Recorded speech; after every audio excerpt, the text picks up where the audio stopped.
So,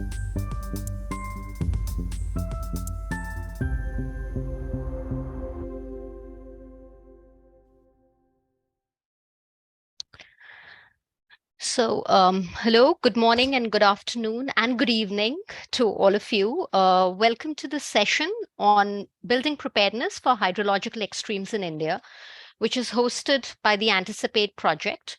The project is funded by the British Academy and is a collaboration between the Institute of Development Studies in the UK, Indian Institute of Technology, Delhi in India, University of Brighton, UK, and All India Disaster Mitigation Institute in India. I'm Dr. Shilpi Shrivastava. I'm a research fellow based at the Institute of Development Studies in the UK, and I'm also the PI of this project. I'm joined by my colleagues who are the esteemed panelists and also team members on this project, and I will introduce them when they come forward to present. Next slide, please. So I will start, the way this session is structured is that I will start with a brief overview of the project and also provide the objectives to set the scene for the session. This will be followed by 3 presentations that will draw on the social and visual and design research streams. Unfortunately, our colleagues from climate science couldn't join us today, so it's 2 out of 3 streams that will be covered for the session today. We will then have brief interventions by 3 discussants, and then we'll open the floor for any question and answers. But please feel free to type your questions, comments, or suggestions in the chat box, which will be monitored during the presentation. So the ideation of the Anticipate project is firmly located in the rapid rise of extreme weather events across the world. These events also make it amply clear that we've now entered a phase of radical climatic uncertainty, where the past is no longer a good guide for the future. For example, the challenges of extreme rainfall and floods experienced in regions which are historically prone to droughts and desertification. It is not merely the challenge of limited historical precedent, the unknown, but also the highly variable nature of the known events becoming more extreme in their incidence, scale, and impact that adds to this complexity. For instance, the unprecedented heat waves in South Asia last year, where it was recorded as the warmest March in 122 years. So heat waves in this region are not uncommon per se, but for heat waves to be occurring in March was unprecedented. And that's why it was a situation of heat extremes, followed by a series of heat waves that came through last year. So what we are also witnessing beyond these isolated extreme events episode is also a co-occurrence of multiple extremes, which are increasingly becoming co-located. Either they are closely timed or they are co-occurring. So by closely timed, one example could be floods followed by droughts, or they could be co-occurring, for example, heat wave with droughts or heat wave with wildfires, as we've seen in many parts of Europe and America. So the way we think about co-located hazards is really firmly with the idea of extreme weather events, the spatial and temporal co-location, as well as a clear break from the past in terms of changes in frequency, intensity, impact, and scale. Next slide, please. Hence, in the project, sorry, I'm just waiting for the slide to change. Just a minute. Okay, no problem.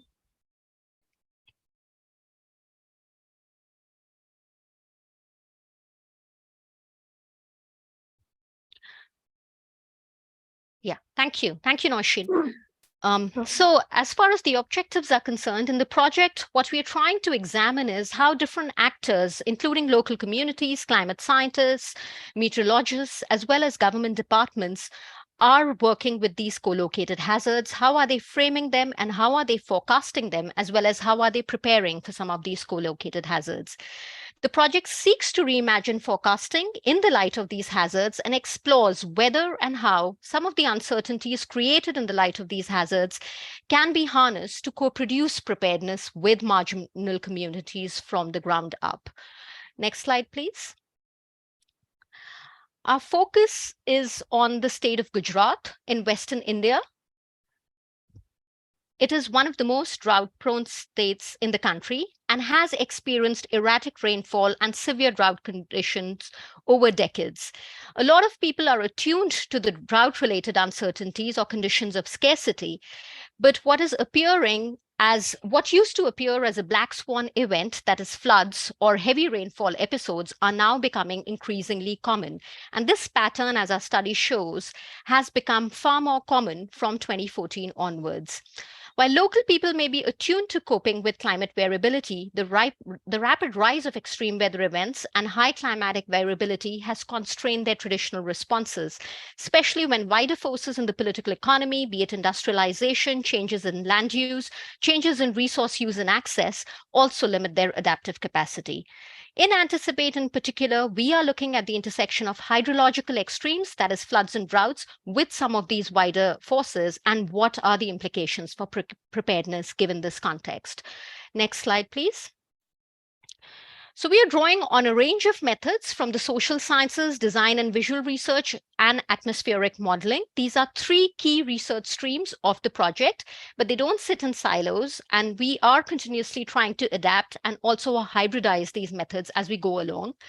What we present today is very much a work in progress. The project was really impacted by COVID-19. So for 2 years, it almost remained in suspension, and the fieldwork only started last year. It's still ongoing. So what we're presenting today is really a work in progress and ongoing and emerging insights from the field.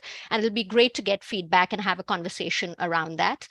The second thing that I wanted to highlight in terms of our approach was this inversion of approach. Given the lag that happened and the conversations that started, and the field that we confronted, we also realized that some of the presumptions that we were holding about extreme weather events, as we had read in the literature, were not holding when we went into the field. So in a way, throughout our field work, we have let the field guide our empirical inquiry and then guide our theoretical understanding. So that is why the presentations today are also structured in that sense. We will start with the empirical findings and then come to the theoretical understanding and how we are actually reinterpreting co-location given the realities that we are confronting in the field. With this, I will now hand over to my colleague, Dr. Tom Ainsworth, who will be talking about this inversion in a more from a design perspective. So just to introduce Tom, Dr. Tom Ainsworth is the subject lead for architecture and design at the School of Architecture, Technology and Engineering at the University of Brighton in the UK. And he's joining us from Brighton today. So over to you, Tom. That's great. Thank you very much. So could we go to the next slide, please? So this slide I'm not going to dwell on for very long, but put this in just to give a sense of the identity of the location and the community that we're working with. So next slide, please. So a big sort of underlying driver, if you like, for the design concept or design philosophy that this work sits within is the work of Donna Haraway and the idea that it matters which worlds. And by this, we're talking about partly the nature of the methods that we use and the insights that the methods use determine the kinds of data that's gathered and how we can then interpret that data and how we make sense of it, but also about whose voices are present and whose often are not present. So this is a kind of a foundational principle, if you like, to how we've approached these research practices. So next slide. Another kind of prerequisite, if you like, to how we're approaching this is that typically, in lots of research practices, but in particular a lot of design research, we tend to be quite solution driven or solution focused. And what that can often do is kind of flatten the range and diversity of research methods and research insights that are gathered and considered within a project. And part of our kind of argument is that can often serve to kind of perpetuate the canon. So just kind of confirm what's already known rather than identifying unknown unknowns. So the alternative to this, next slide, is for us to start to think much more expansively and be very intentional in the ways in which we seek to broaden and diversify our considerations of research and what we consider to be applicable in the study that we're doing. And a significant element of that is about maintaining uncertainty. The complexity of the issues that we're engaging with are incomprehensible. And often in research, we're reducing the complexity of a project and the things that we consider to make it much easier for us to manage and start to kind of model, if you like. And within this project, we're trying to push outwards back into the realms of complexity without making the project entirely unwieldy. But there is a conscious motivation to draw complexity back into the research that we're doing. So next slide. So ideas that exist that align with this approach. One is Ashby's model of requisite variety, which comes with the idea that to deal properly with the diversity of problems that the world throws at us, we need a repertoire of responses that are at least as nuanced as the problems that we face. So as part of what we're doing in this work, there are the challenges that are already recognized and documented, and we have methods and methodologies that align with areas that we know we want to investigate. But we're also seeking out more experimental processes and methods that currently may not align with a known challenge, but which may serve to identify challenges that we could then address through future research. Next slide, please. So a way that I sort of think about design and the way that design is being applied in the concepts for this research is that design should be considered a creative practice concerned with how we conceive of and understand the world around us. And that is going to vary between individual people, different disciplinary practices, different cultural perspectives. But importantly, it's about recognizing and supporting those through the research. Next slide.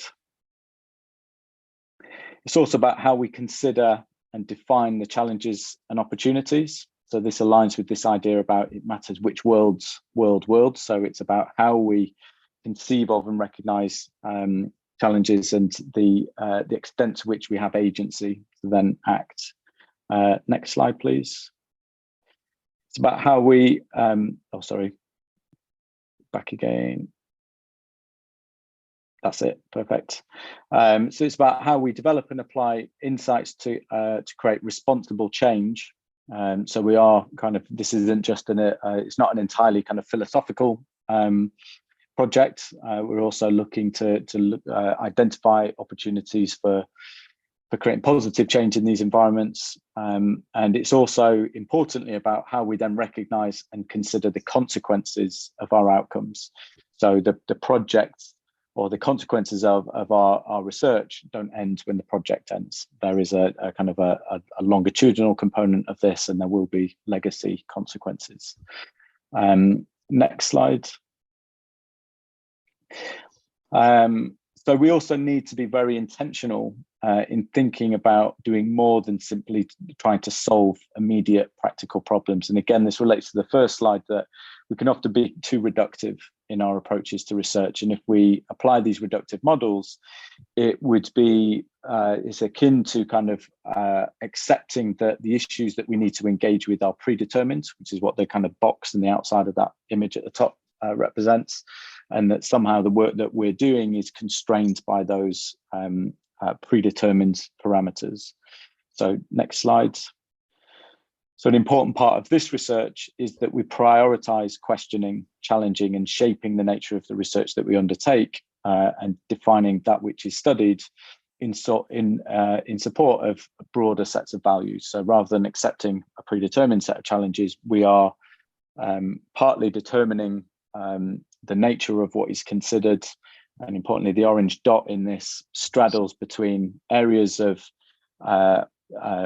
known unknowns, so areas where we know we need research to be undertaken because of the challenges that we face, but it also partly straddles into the realms of unknown unknowns. So how do we kind of really engage in those complex areas? Next slide. So as part of this project, we're drawing insights from a whole range of different methods and different disciplinary approaches. So like Silpia's mentioned, we've got photo voice, we've got social sciences, oral histories, climatic sciences. We'll be using mapping, engaging with local communities, drawing in as many different kinds of information as we can. Next slide. And the collection of this information will then be used to develop a range of different research outputs. So some of these will be academic papers, but we also want to create visual outputs, maybe some interactive outputs. We'll kind of work with the local community to identify the most appropriate ways of us to engage with the insights that are gathered, but also to the most appropriate ways to then disseminate this work to the audiences that the research insights need to get to. Next slide. So another kind of foundational principle, if you like, is the work of Anne-Marie Willis on ontological designing. And it's a recognition that the activities that we design, or the way that we apply design, designs us back, particularly when we're thinking about communities that are situated within particular locations, that there are physical parameters, cultural parameters, social parameters, and the influences that the external forces have on those communities have consequences that then reflect back onto the communities themselves and onto the researchers. So there is there's no sense of this being on the outside being done to other people. It's absolutely a kind of has built-in feedback loops and very much a kind of a dialogic approach. Next slide. So the ways this will manifest as within the project are that we seek to maintain complexity and diversity in how we're approaching the research. Next slide. We're very conscious about the research that's being undertaken, but also the kind of the second order consequences. So there are activities that that may take place as part of that research that will seed future activities, future research projects, but also may have an influence on the community that we're studying. So we're very aware of the fact that our presence is not invisible. Next slide, please. And we're also incredibly mindful of the fact that solutions or any sort of intervention is only ever temporary. So there is no such thing as a solution to any of these things, but there are kind of interventions and there are insights that can be gathered. And the important thing is the questions that then follow on from the actions that take place as a consequence of this research. Next slide. So the way that the insights from this research will be gathered is quite like this idea of assemblage. So the idea of assemblage is that we can use these multiple methods that produce different kinds of data sets. And by assembling these data sets in different ways, with different disciplinary expertise and with different communities of people, we can configure and interrogate the data that we have in order to identify insights that cannot be achieved by any other means. So it's very much a case of broadening and diversifying our understanding of the nature of the subjects that we're engaging with in order to identify more appropriate strategies, methods, methodologies to engage with these projects and ideas moving forward. Next slide. So this is an example of how this practice of assemblage and practice of co-construction is working in the field. So these are women in the community that are engaging with a series of maps that we produced, which are a way of using elicitation methods. So designing interactions that can be taken to the community that invite responses for us to elicit insights that may not come about if we just have focus groups or direct interviews where the nature of the questioning is predetermined. Instead, we're using a series of different graphics and maps as a way of providing some triggers, if you like, but that are open-ended to invite responses that originate in the community that we can then incorporate into our research. And that is it for me. Thanks, Tom. Thanks very much. And I think it's a nice segue into what's going to come next. So, we've heard from Tom about the design approach. And now we will hear from Shibaji and Megha, who will talk about how some of these challenges that Tom has reflected on are actually materializing and how the research has designed our project in certain ways and the challenges that we faced while implementing some of the visual research methods. So just to introduce Shibaji and Megha, Shibaji Bose is a visual methods expert. He's associated with the project and he's an extensive experience of working on photo, voice, and visual methods. He's joining us from Kolkata. Megha is a research officer with the Anticipate project and she's joining us from Ahmedabad today. So over to you both.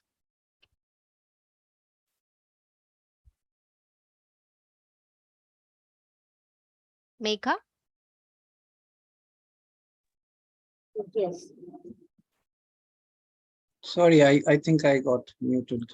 Okay. So, yeah. So thank you, Shilpi, and thank you, Tom, for initiating it so magnificently in terms of what we are trying to do and how one thing will reflect into the other. So I will reflect a bit about using the visual methods in Anticipate before my colleague Megha can take over. So if we go into the first slide.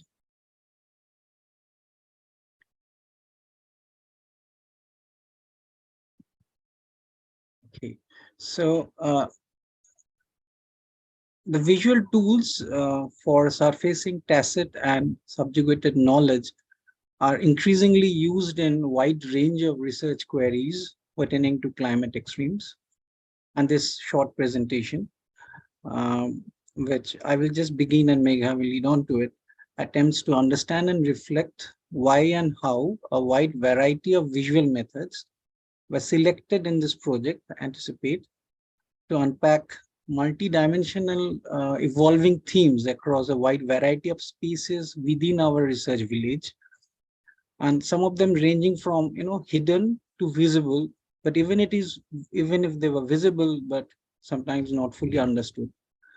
So the Anticipate project has been using a mixture of deliberately employed visual tools by the social and design researchers to complement the other investigations that are going on, like in social sciences and as the natural sciences.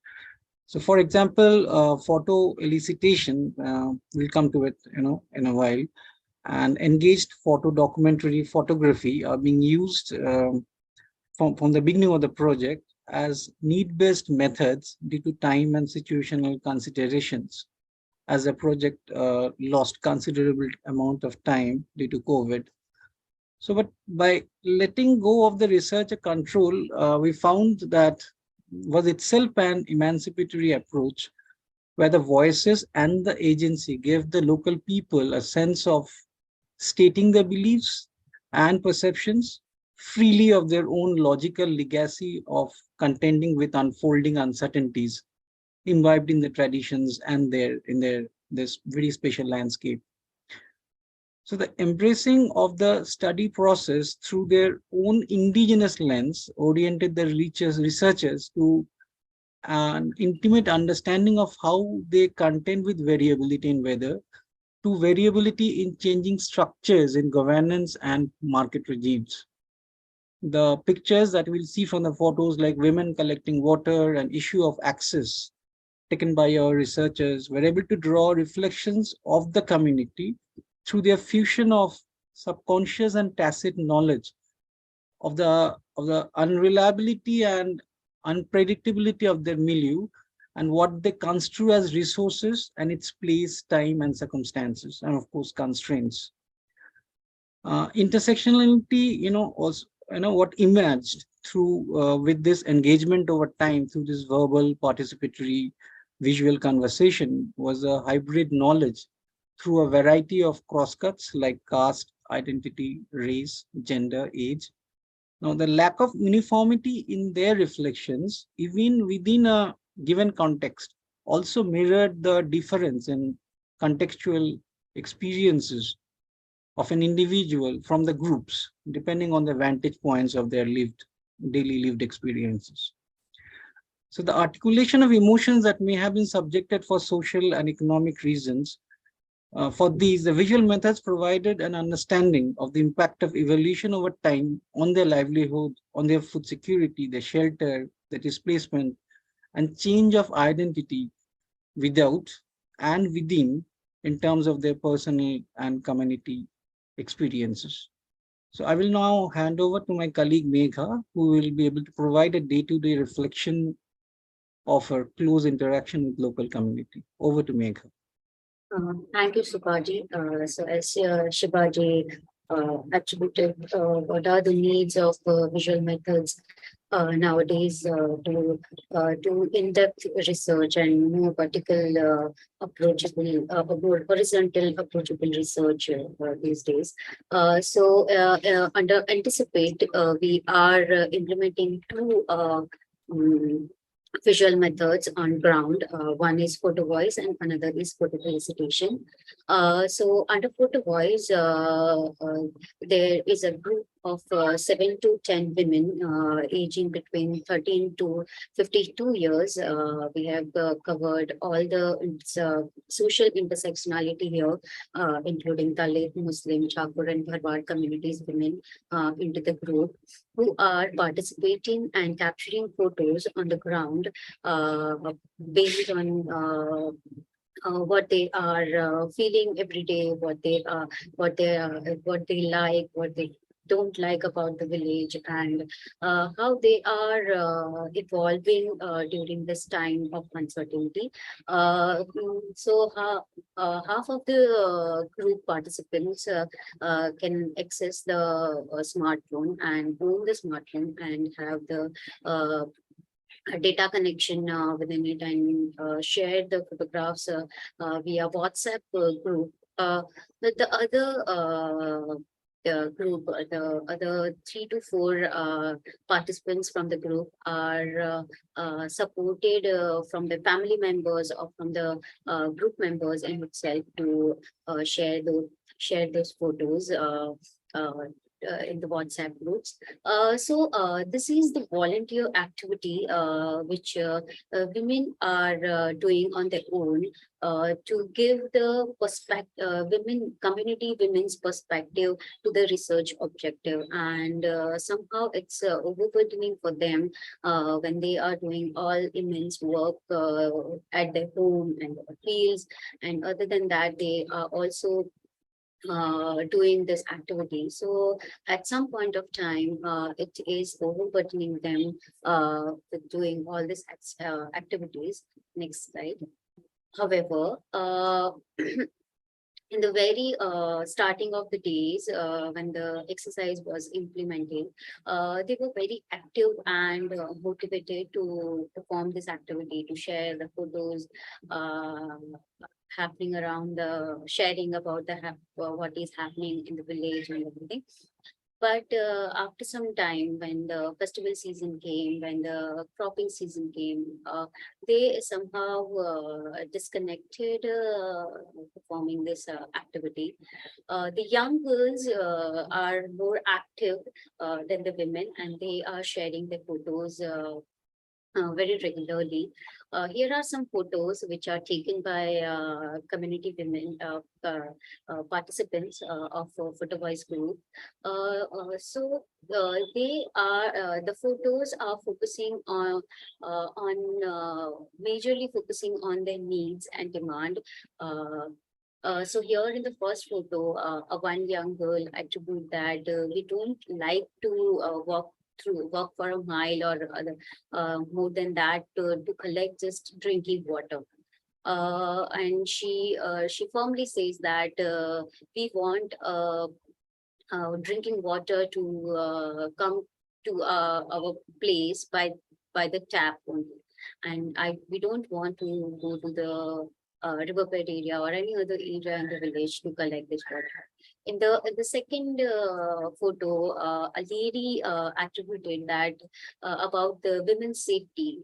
She shared this photo and said that it's difficult for women to roam around within the village in the night time, as there is no street light in the village, and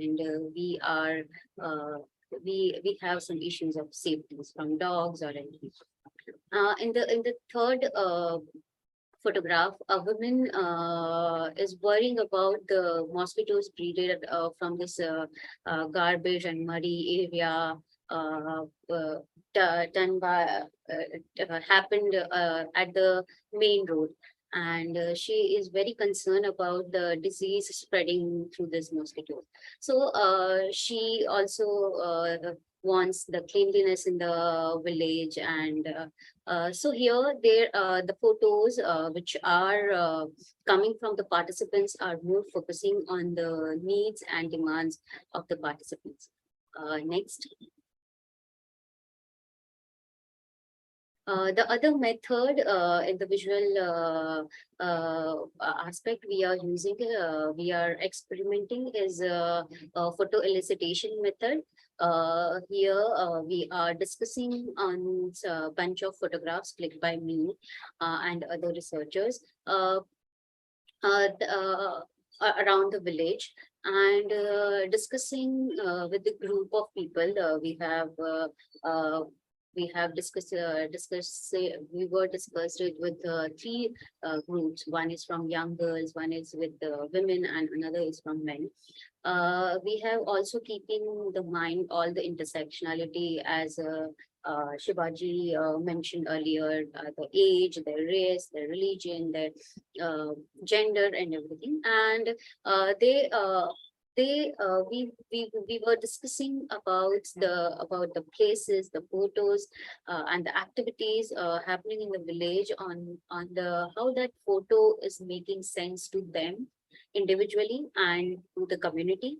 How have any specific memory they are associated with particular incident is happened on this place, or any memory around this activity or object shown in the photo. And the other is, how does this place look now or change during the extreme heat or rain?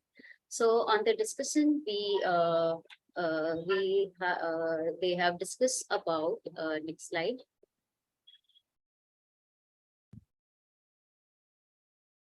So these are the photos which were shown during the activity, photo elicitation activity.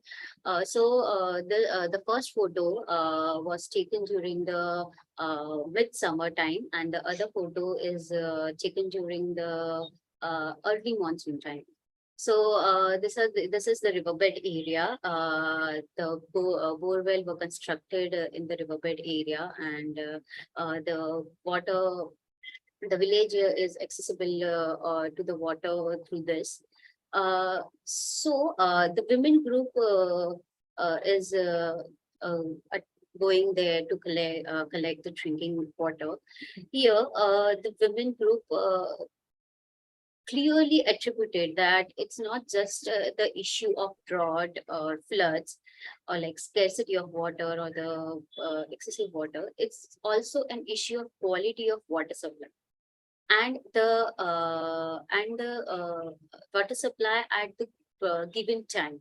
So the time being supply and the quality of water supply is a challenge and issue for them, rather than just the drought and flood. So this is coming up from the photo elicitation discussions that is happening. The next slide. On the anticipation, there are many traditional indicators they are following very believely, that certain mm, certain type of weather forecast can be predicted by certain traditional knowledge, and they totally believe on that. So, here in the photo, it's eggs of lapwing, and the polishing of the eggs, the arrangement of the egg, the number of eggs in the photo, at which height the lapwing is lies their eggs. All such nuances are predicting the weather forecast for the monsoon. And such kind of immense traditional knowledge, they pass on generation to generation to their children, and to other local people who are living in the village. uh, but as of now, during facing this unpredictable and uncertainty happening within the whether challenges, the younger generation is perhaps not trusting the traditional methods uh, as of now. They do believe in such traditional methods, but the trustability is by quite lower than the other generation in the village. The next. On the preparedness, so here in the first photo, the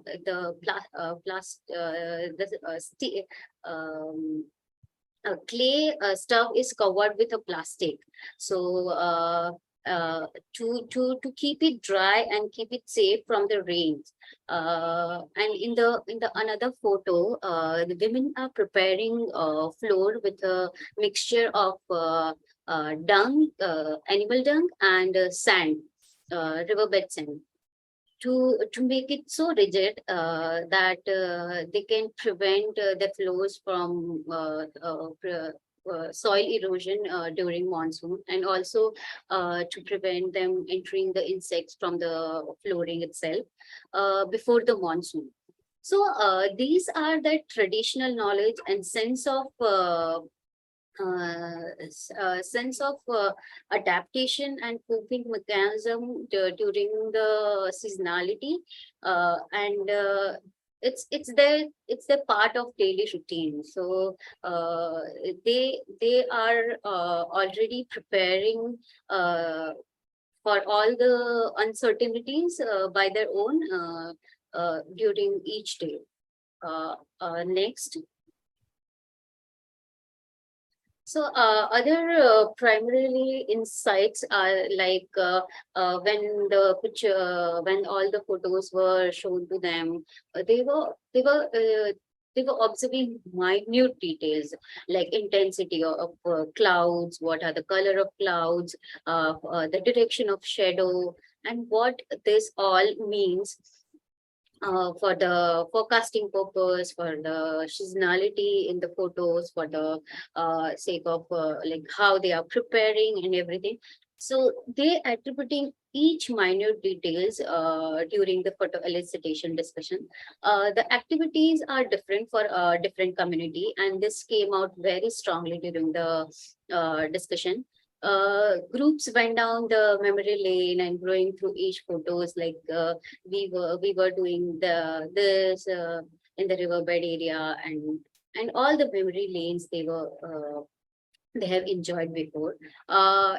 This exercise also helped project to explore the preparedness aspect very deeply, because it's a very we are in a starting phase of unfolding the preparedness angle, and this activity is helped us a lot unfolding the preparedness angle here.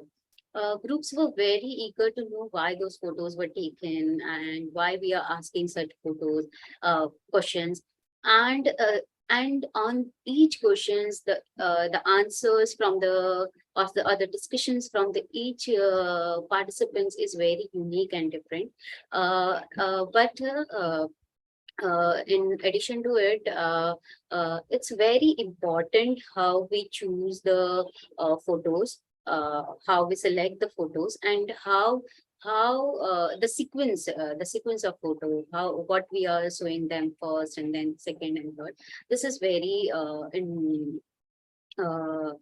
important to keep the momentum to acquisite the knowledge they are having, and uh, to unfold all the angles we want for the research perspective. This is from my side. I hand over to Shibaji to continue on the photo elicitation and primary. Thank you, Megha. Thanks. Thanks, Megha, for providing us with a slice of the interactions and the embedded learning from the methods. I will just briefly provide understanding of the experience that we as a team had got from the visual methods. So during the interaction, visual seems to be providing a bridge that enable participants to converse about, I was talking about it earlier, about the milieu that are very different from the researchers. The use of visual methods helped in the interaction between the researchers and the study participants. So one reason can be that at a cognitive level, because visuals use different parts of brain than language, the two in combination could provide additional cues for understanding and encourage new connections perhaps between two patterns of thoughts, and thus facilitating new insights. For example, anticipating with the eggs and the indigenous fauna and the new weather forecasting techniques through WhatsApps can turn out to be a fluidal knowledge form or systems. So one of the main motives of the visual methods was to, just to be very brief, was to systematize local experience by appreciating participants' understandings of the local context and the social political elements. The participatory visual methods also help to lessen the power variance to an extent between the researcher and the photo elicitation participants due to the collaborative nature of the method and helped towards a co-creation of evidence. Now, these visual methods, besides providing us the reflections of the participants and also the reflections of the researcher from talking to the participants about their relationship with the camera. And it also compared and contrasted how villagers respond to uncertainty in their own context through different layers. Through the research taking visual, the community elicitations over photos and photo voice through the use of the community. So we are actually using a three-pronged lens in this while embedding the visual methods. One thing that came out strongly until now is that photo elicitation enhanced traditional data collection methods by allowing the villagers to express themselves through their chosen images. Now, this allowed the farmers to think and reflect and discuss their ideas with the researcher, which proved to be more effective in some cases than letting them express their feelings by taking pictures themselves. Now, the discussions with the researchers brought out their engagements with dealing with uncertainty in the extreme settings, also bringing out memories, meanings, and deep emotions about their landscape and their linkages with a fecal mind market. So in addition to providing different layers and insights to the research, the visual material and the attending narratives, the responses and discussions seem to provide trustworthiness and rigor through group validation, where the participants spoke about and analyzed their own materials in conjunction with the researchers and the community. Thank you. Thanks, Megha and Shibaji, and that was fantastic. And also, especially given the challenges and how we've constantly adapted these methods and what they've meant, and the information that is not, or whatever is being elicited, which is not directly related to so-called hydrological extremes, but the everydayness of it comes out very strongly through these methods. I'll swiftly move on to now the social science stream, which is being presented by Vinita and Megha. So I've already introduced Megha. Vinita is also a research officer with the Anticipate project, and she's working on the social science stream with me and Laila. She is currently joining us from Chennai. So we are everywhere. We are in different cities today. So over to you, Megha and Vinita. Thank you. Thank you, Shilpi. Thank you so much, Shivaji, Megha, and Tom for those wonderful presentations so far. Megha and I are just going to take you through some of the emerging evidence from the field. A lot of this is centered around all the wonderful work that Megha has been doing on the field. So next slide, please. I'm just going to go over some overall themes that are a big part of our project for co-located hazards, anticipation and forecasting, and preparedness. Co-located hazards, we're looking at sort of some of our questions are, what are the community perceptions of droughts and floods? What factors affect these perceptions? The village where we're conducting this fieldwork is comprised of many marginal communities, which is a dimension of intersectionality that weighs on their ability to cope and prepare and how this is affecting them. When we come to anticipation and forecasting, what are the different sources that are used by the community to access weather information? To what extent does the community rely on traditional or indigenous markers? What is the accuracy of this information, and how have co-located hazards affected this accuracy? In terms of preparedness, we're looking at the impacts of gender and caste primarily on the ability to prepare. We're also exploring the impact of recent heat waves and whether this can complicate preparedness measures. Immediate measures of relief are available that we can see that people are able to access, but we also need to explore the need for long-term preparedness and what that can look like in the face of these climate extremes. Next slide, please. So our methodology, very quickly, this is something that Shilpi also went through in the beginning. We have an ethnographic approach where we're unpacking the nuances of the community's lives in general, focusing on their perceptions and responses to uncertainty.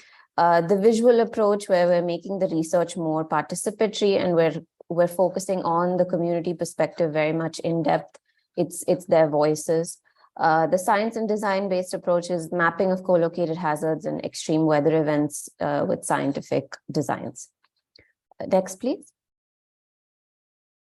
So just to give you a quick background of the district and the village profile, Banaskantha is the district where our village is located, and it is a historically drought-prone area.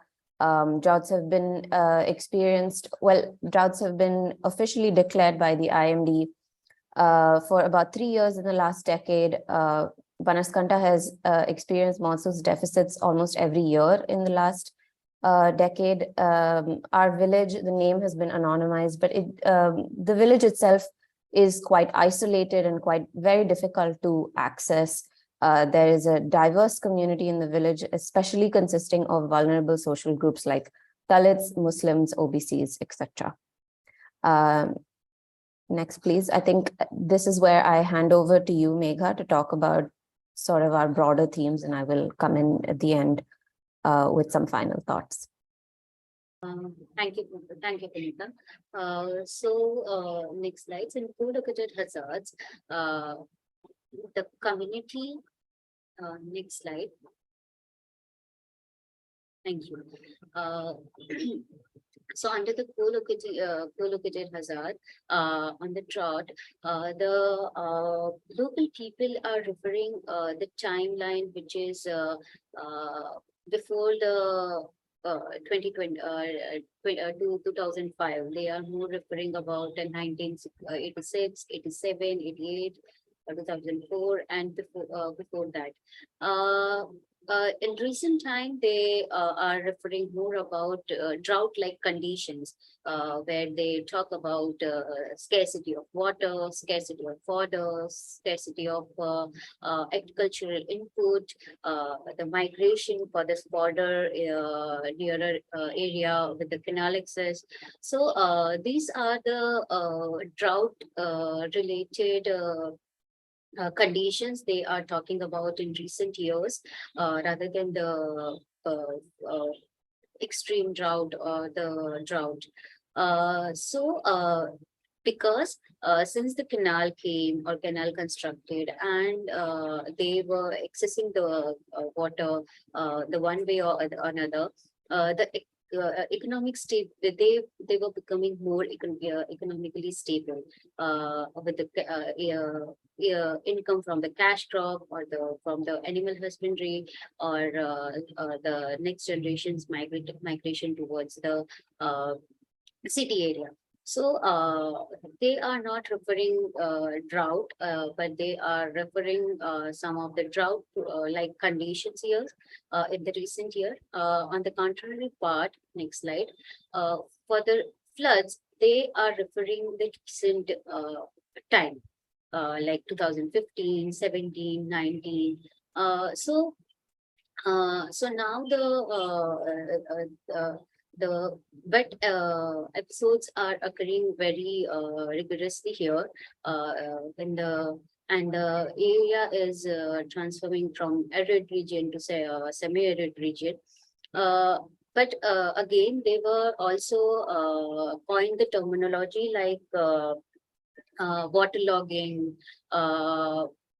They also referring the crop failure due to continuous rain during the sowing period, the unseasonal rain, crop failure due to unseasonal rain, and other such nuances they are covering under the floods part. So this is another angle of it.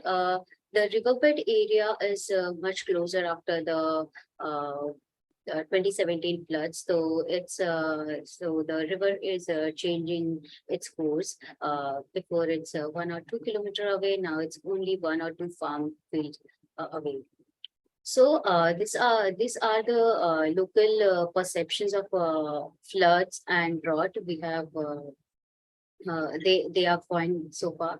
But on the here, the floods are more visible than the drought for the local people, but they seeing the floods as very short term but severe hazards than the drought.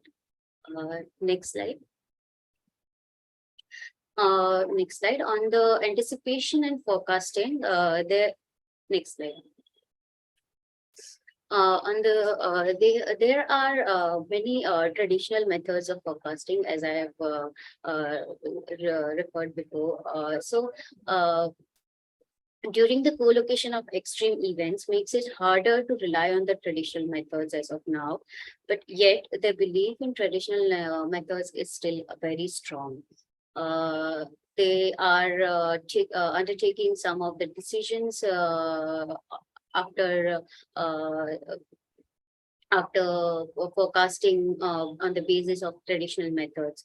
Some are the prevalent indicators for expected rainfalls are wind direction on the specific days during the Hindu calendar, cloud formation during some time period, movement of birds and cattle, flowering pattern on specific plant and tree, the other color pattern on the plants, the eggs of the lapwing that I have talked about earlier. So these are the traditional and prevalent indicators for the predicting rainfalls. Next slides.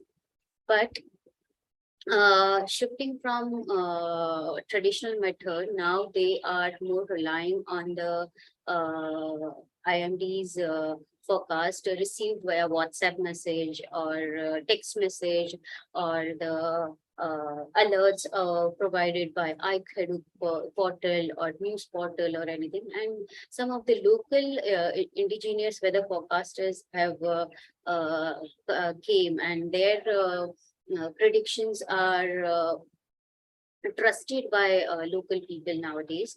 With the excess of technology, with the and due to the co-location uncertainty, people are now more relying on this forecast method than the traditional method. Next. Next. On the preparedness, as I told earlier, they see the preparedness as 3 levels. They also preparing for the floods as of now. They are the new construction will be at a higher altitude. Animal shelters were covered with a tin roof. They are constructing proper storage area for seeds and for fodder and for fuel, to keep it safe during the flood or during the monsoon. They also construct the flat roof for the emergency access during the flood. So these are the preparedness. They're based on their traditional knowledge and sense of preparing in advance. The other is the seasonal preparedness. They also prepare for monsoon, like they the women keep all the fuel in and cover it with plastic. It's also basis on what they can access, the resources available to them. So basis on this aspect also, they are preparing for themselves and for the community. And in the recent occurrence of heat wave, they are also preparing somehow. Here in the photo as shown, the drinking water vessel is covered with a cotton to keep the water cooler. So these are the short term and seasonality based preparedness they are doing. But yet the long term preparedness is very difficult to for them with the accessibility of resources, the availability of resources, and everything. Next, I will hand over to Vinita to take over. Thank you so much, Megha. I just want to end with the last two slides with just a little bit of our findings and our analysis so far. Of course, it is still a work in progress, and we are going to revisit all of this evidence. But gender impacts and increase in care burdens. Women have intensive daily routines when it comes to extreme events or when there is an uncertainty. And so positioning their perspectives to build preparedness or responses to extreme weather events is absolutely essential because more often than not, their experiences are invisible and undocumented. Landless women earn a livelihood through the bhag system, which is where they work on somebody else's land for wages. But in the case of a climate disaster or an extreme event, they have no claim on the lands that they work on, and so are not eligible for relief measures.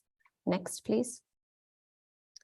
In terms of socially differentiated impacts or challenges, the main finding here is that the impact of power inequities on the ability to cope is very much observed in terms of those who own land versus those who don't and who work on others' lands, those with access to irrigation and those without access to irrigation.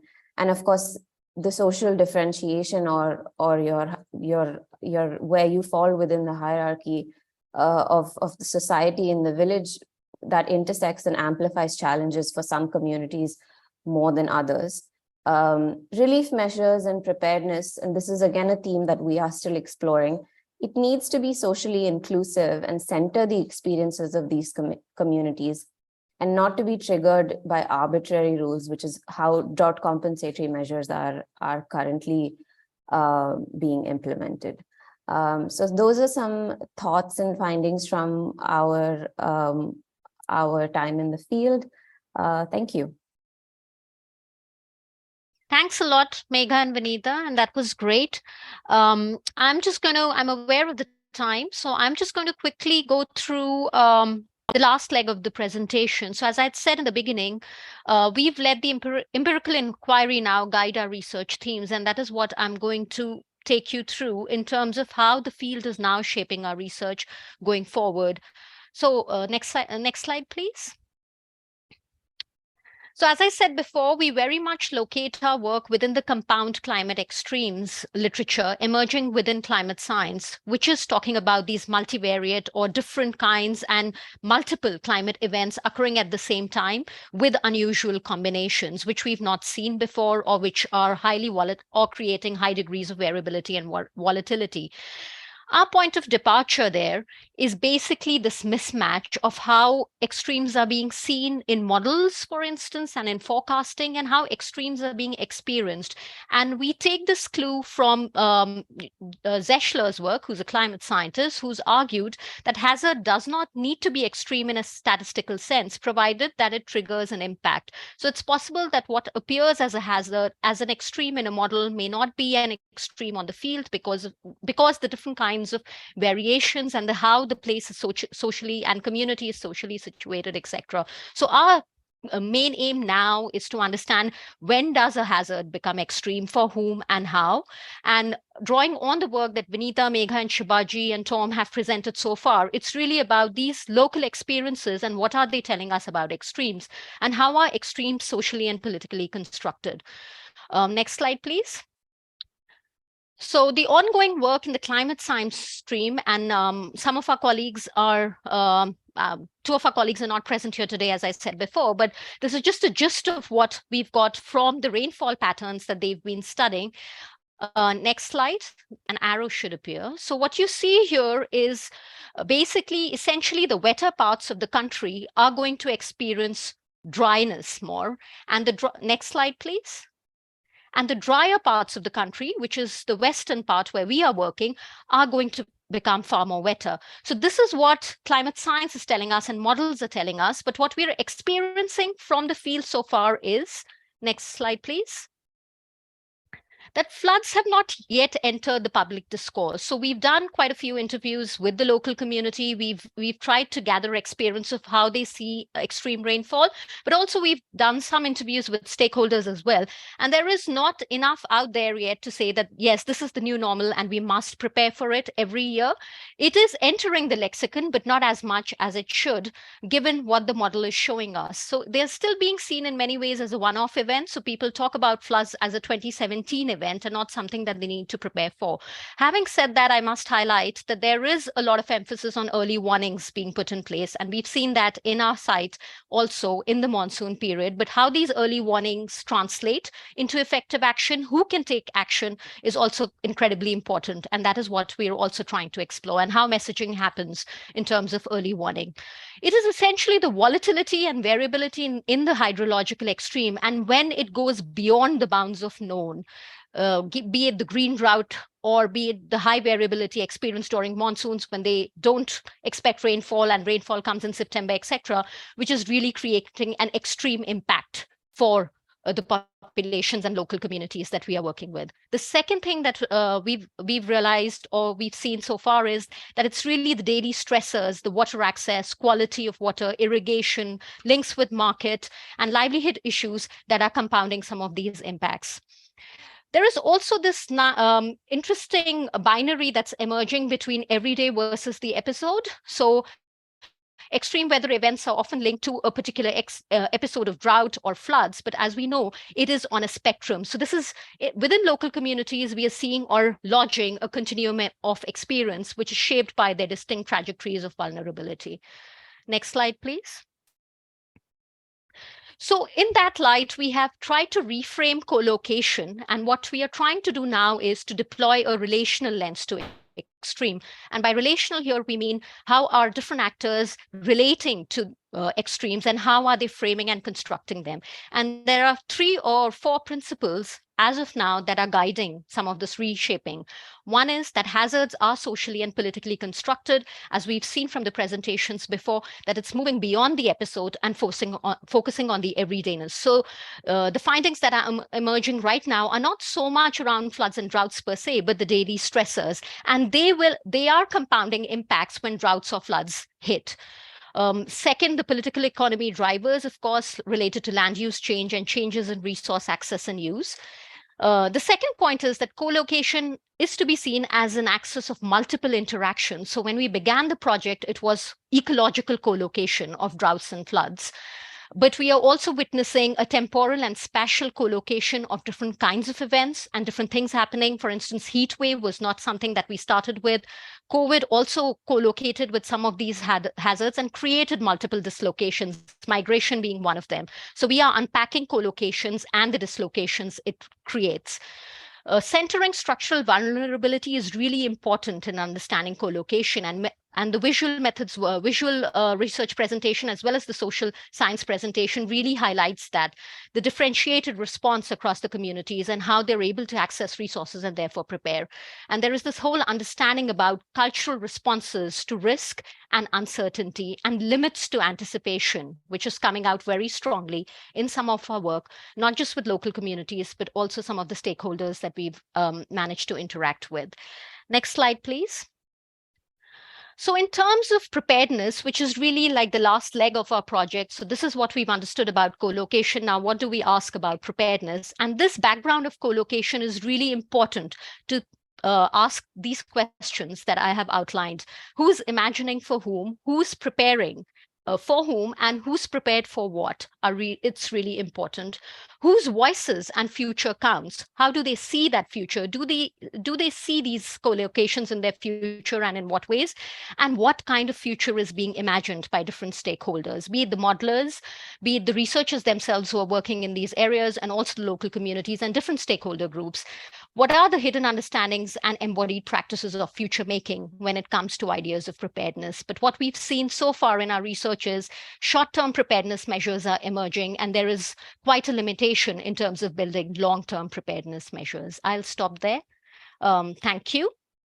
And I will now like to invite our discussants for their brief interventions. So we've got, I'll briefly introduce them. We've got Mihir Bhatt with us, who's the director of All India Disaster Mitigation Institute and one of our collaborators. We've got Laila Mehta with us, Professor Laila Mehta. She's a professorial fellow at the Institute of Development Studies and also a visiting professor at Noragrik, Norwegian University of Life Sciences at Norway. And we've got Lars Otto Ness with us, who's also a research fellow at the Institute of Development Studies in the UK. So I will invite Mihir now to provide any brief comments as well as provocations after listening to all our presentations, which were quite long, I'm afraid. No, thank you very much. They were long, but very substantive and very enriching, all of them. And what I have been doing is listening to them with care and have looked at hydroclimatic extreme events and what are the 4 or 5 questions that perhaps we could be asking, having made the presentations there. And I'm careful looking at within that, of course, the droughts and floods, but a bit more emphasis on heat, which is also in many ways, not all, hydroclimatic extreme event as well. So the first question which comes to my mind, having heard this, is that how can we build the evidence, textual, visual, numerical evidence base, and provide early actionable information on hydroclimatic extreme events. And that's mainly, but not entirely, inspired by a presentation that Tom has done, the design part of that. The other question which has come out to my mind, and these are the questions to discuss to prevent hydroclimatic extreme events. The second question that has come to my mind from the presentations here is that who can support preparedness and expand anticipatory action? And that's something from Megha's both presentation with Shivaji Bhai and with Vinita, which was presented.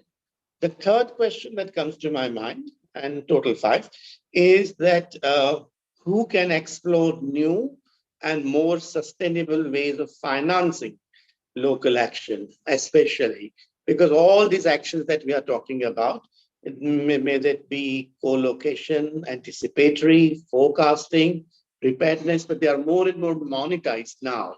And so more and more you'll need money because the whole risk reduction has been monetized and commercialized. So from that point of view, it's very important to look at that new and more sustainable ways of financing local action. The fourth is when to adapt humanitarian response to accelerating hydroclimatic extreme events. And that's mainly from Shivaji Bai's, that, there are series of humanitarian responses, if not by the state, then by the local community, or even a group of families. And when that adaptation should be taking place. So that is a crisis management humanitarian response. And the last question, mainly I'm drawing from your presentation, Shilpi, and that is that how to deepen collaborations, including co-creation, co-construction that Tom has talked about, how to increase collaboration across the humanitarian development and climate spheres of hydroclimatic extreme events. So the humanitarian crisis development or maldevelopment and climate sphere are not really separate at that level. And we've seen that from the examples and the visual material which is presented. So how to deepen the collaborations to deal with these three. So these are the 5 questions comes to my mind worth discussing now and of course in future. Thank you. Thank you so much. Very good presentation. I really enjoyed. Thanks. Thank you, Mihir. Laila, over to you. Thank you. Well, it's really exciting to listen to all these amazing presentations. And I know you said there's been lots of challenges, but some amazing work has been done. So it's really good to see how the social science, the natural science, and the arts and design work are coming together.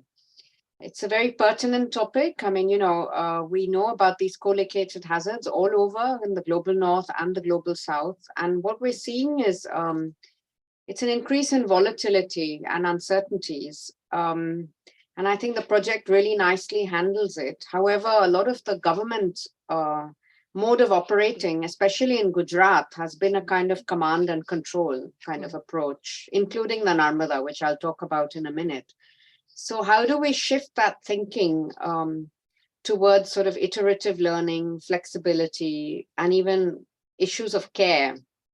And how do we even get policy making that is so immune now, that is so used to the fact that, there's gendered insecurity, drudgery, oppression. These power relations are so internalized. We had this yesterday in the water event that we had at IDS. Why is it that we tolerate this kind of drudgery around water, around floods, around sanitation on a day-to-day basis? So how do we push back against that?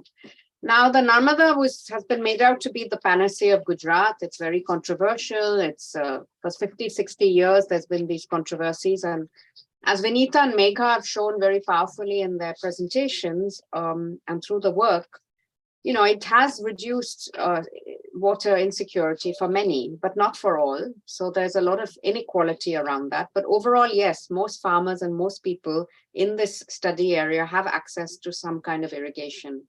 If we had worked in another area with zero irrigation, we may have had different stories from people.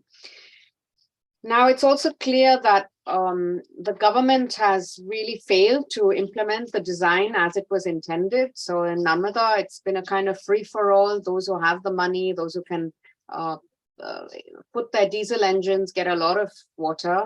And they were actually supposed to regulate the water, make it more equitable, get it to the farm. None of that has really happened. The buffer is still there in this canal, but once things have been built up and once, things really change, it's going to be interesting to see what really happens. It's also clear that it's still a very top-down exercise. There's very little capacity on the ground. They haven't managed to roll out user groups. There's no participatory irrigation management. And despite the canal, there's still drinking water problems, as Vinita and Megha eloquently showed. I also, when I was briefly there was a woman who was rushing out to get water and saying that the tap was not there. So obviously there's daily insecurities that are still experienced despite the access to canal water, drinking water. And then the whole issue of the cropping pattern. So while the cropping pattern has changed and maybe production has increased, even the costs have increased in terms of input.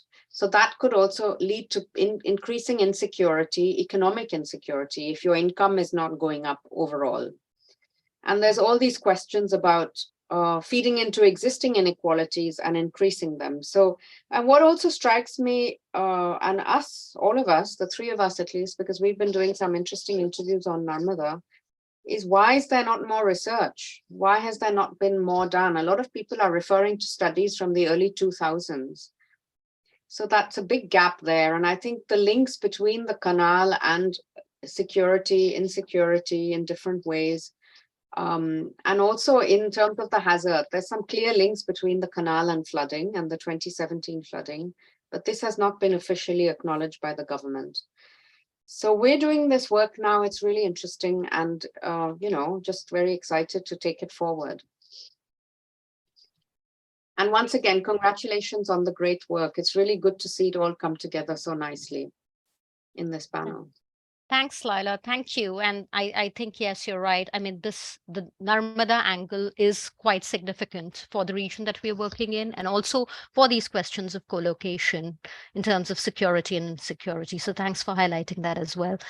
Lajotto? Very much. Thank you to the team. Congratulations for all your work under very difficult and challenging circumstances, but you've achieved a lot, and I really enjoyed the presentation.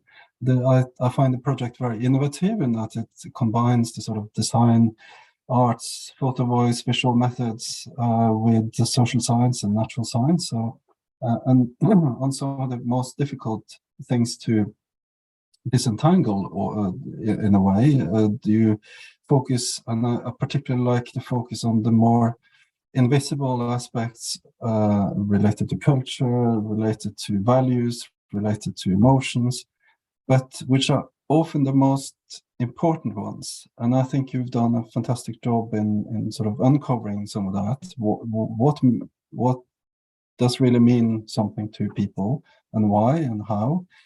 And I think that's really sort of often overlooked aspect of climate change discussions in general. And I think you've done a very good job at bringing those out and quite literally bringing the images of people to the fore. So I think that's really, and it was something that really struck me also about the type of stresses they're talking about. The images are often around the sort of the big droughts, the big floods, but a lot of what you talked about was more than relatively mundane from an outside perspective, but the everyday stresses, the everyday volatility that really mattered, and that created those stresses on people and communities. And why does it matter? Of course, it matters because it has direct implications for their lives and livelihoods. And you also shown how people respond, how they understand, they make sense of these things, and they do respond, but at a cost. As these images showed, the danger, they expose themselves to danger, to risk, lots of worries. And it struck me, and it's sort of a question that came up also, is this the losses and damages that is, are these some examples of losses and damages that should really be brought out in the international discussions as well? The losses and damages are also often framed around the big floods, you know, the Pakistan flood as becoming a sort of poster child for loss and damage debate, but it's really at this level, you get a really much more fine-grained understanding of what it really means. And the gender and intersectional aspects of it that you've shown very, very clearly, how this is very gender, very socially differentiated, both the impacts, the understandings of the risks themselves, and the different new types of risks and hazards, but also the responses and the outcomes for different social groups. A couple of things that I think also then it showed, I think it, like picking up on Laila's point about the responses, I think it shows the limitations of the policy responses at the moment, which often assumes a certain type of response, and it often assumes access to land, for example, and it kind of makes a lot of assumptions that may not be relevant or real in meeting with reality on the ground. And it shows a lot of limitations to the conventional responses to climate change and climate-related risks, like you say. And one point, perhaps a question at the very end here. You talked a lot about, and I think that echoes experiences from elsewhere as well, that the fact that people don't trust local indicators as much anymore, but it's still very valuable and it's still very core to their values and beliefs. And I kind of felt that it was there, but maybe not. I would like to perhaps a question that came up is it's often repeated as almost like a truism that local knowledge, traditional knowledge, is no longer relevant or can be trusted because you have these new uncertainties, new radical uncertainties, you have the new stresses. But I think your work has shown that it's very much still there, still valued, and still relevant in many respects. So I think it also challenges that kind of a bit simplistic view on traditional indigenous knowledge, and it's so much more than the detailed knowledge about certain risks, for example, which may change, obviously, but there's a lot more to it. So that was a question that came to mind. But thanks again, well done. Really enjoyed the presentations. Thank you very much. Thank you. Thanks so much, Laila, Lajotto, and Mihir. I know we are sort of, I think we have about 5 to 6 minutes remaining. And maybe I can call upon the audience if they have any questions. I know there are 4 attendees. Just any comments, anything you would like to respond to? I don't see any questions in the chat as such. So Lajotto has asked a question about the binary and how maybe that binary between indigenous and more formal forms of forecasting doesn't exist at the local level, which is what we're seeing. But yeah, at this point, I would like to welcome any questions or comments from our group of attendees beyond the panelists, if there are any.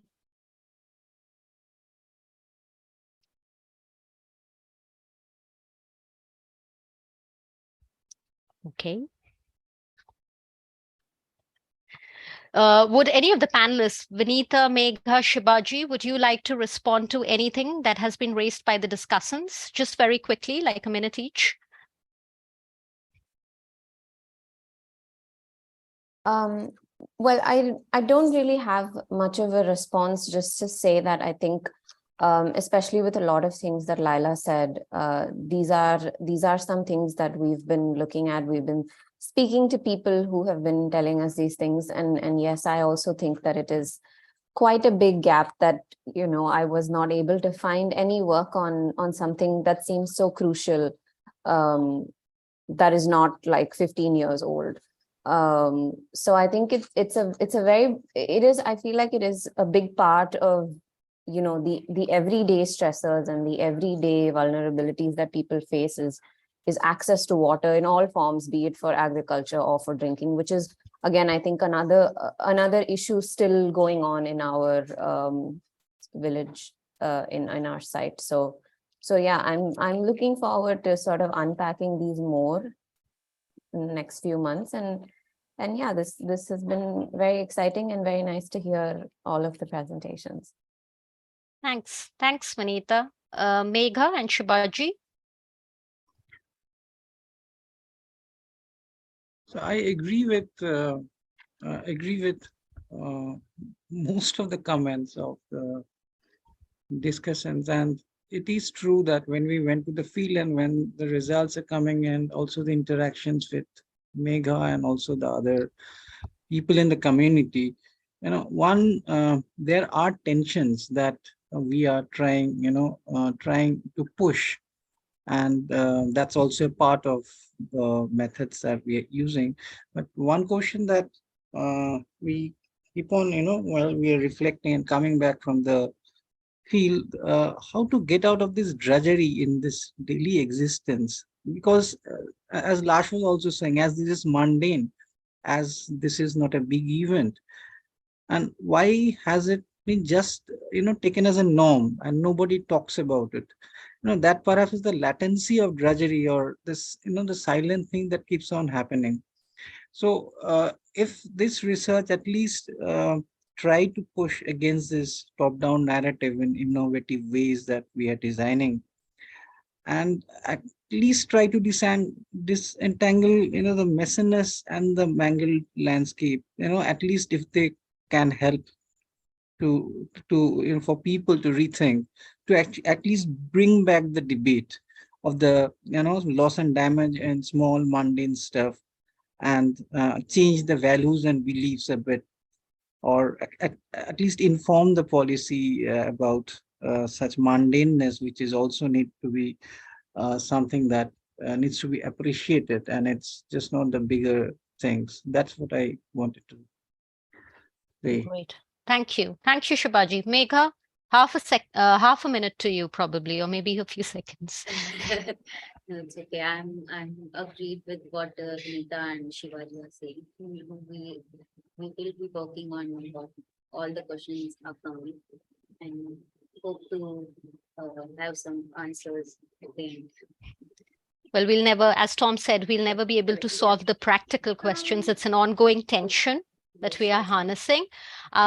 I also wanted to just end with this point, reflecting on what Lars Otto had said about loss and damage. And I made a point about this, that loss and damage is always seen as this, event-focused losses and damages, which are important. But it's really what we are seeing in some of our sites is this daily erosion, daily loss, which is so silent and so, it's like the mundane, that it's not, you can't observe it, but it's happening. And I think we need to think about losses and damages in terms of these daily erosions.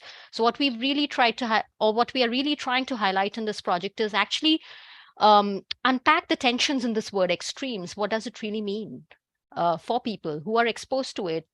Do extremes mean extreme, or is it something else that is creating that extreme impact for them? So, and having that conversation across different disciplines. So thank you so much for your contributions. Thanks to the panelists as well as the discussants. It's been a great discussion, and thank you to ICAD organizers as well for their support and for this for providing us with this brilliant platform for the exchange and discussion. Thank you. Thank you, Shiki. We will take a screenshot. Okay. I would like to invite the panelists to turn on their camera so that we can take. Zoom team, can I request you to take a screenshot?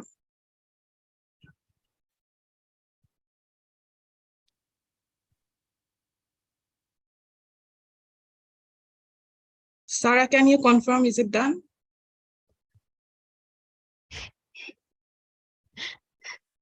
Just 1 second. Local communities into the planning. So we will be sharing the key message in our Twitter, in our Facebook pages, so social medias. Thank you. Thank you, Adiba. Thank you, Sarah. And thank you, ICAT team. We will get in touch with you about the key messages shortly.